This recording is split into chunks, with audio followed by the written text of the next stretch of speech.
this was hands down the best chapter of the Land of Sun arc so far. This also marks the end of it, because now that our good boy Asta is back, more confident and stronger than ever, after overcoming his fears and completing his training to master his style of Zen, there is not really much left for him to do in the Land of the Sun, which means it's finally time for him to travel back to the Clover Kingdom and have his fated rematch against the mastermind of all masterminds, Lucius Sogritis. It felt so good reading this chapter and watching Asta fight in such a dominating way, full confidence in himself and his own abilities after spending an entire arc of drowning in despair and self-doubt. No longer is he worried about what happened in the past when he lost to Lucius and failed to save Sister Lily. No longer is he going to compare himself to Yuno and be discouraged by how quickly he is climbing up the ladder towards being the next Wizard King, while Asta is stuck in the same place. And no longer is he going to fail to save anyone important to him. No, this is a brand new Asta. Well, it's the same old Asta, but revitalized. He's now more confident in himself and his own abilities, and he is redetermined to not only save Sister Lily and everyone else who has been turned into a paladin, but he is determined to become the next Wizard King. And again, I can't just stop gushing over how great it is to see Asta, my favorite character from the series, finally back in full form after spending so many chapters of him just wallowing in depression after losing one single fight.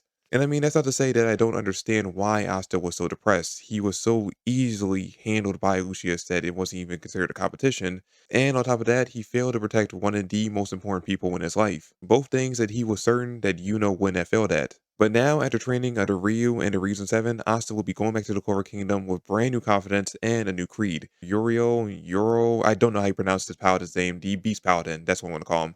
After the Beast Paladin creates an illusion of Asta himself, realizing that Asta is his own worst fear. But Asta, after overcoming his fear after training under the Region 7, easily cuts down not only the illusion, but the beast that was creating the illusions, freeing both Kenzokaku and Ichika from their own worst fears, which means now the two strongest of the five Region 7 members who were originally fighting the Paladins are back up and ready to continue fighting.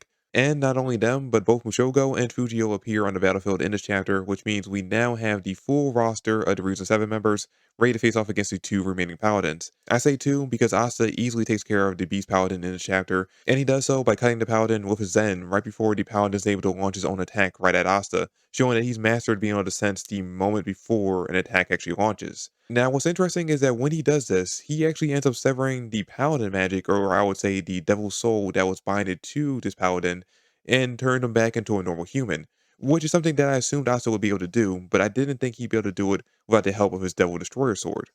Because I was so certain that causality break would be the key factor in actually saving the paladins or saving the humans who return to the paladins from being under control of Lucius.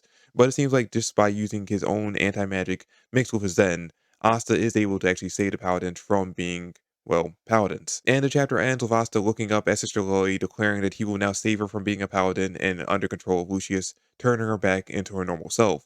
But I don't think that's actually going to end up happening in this next chapter.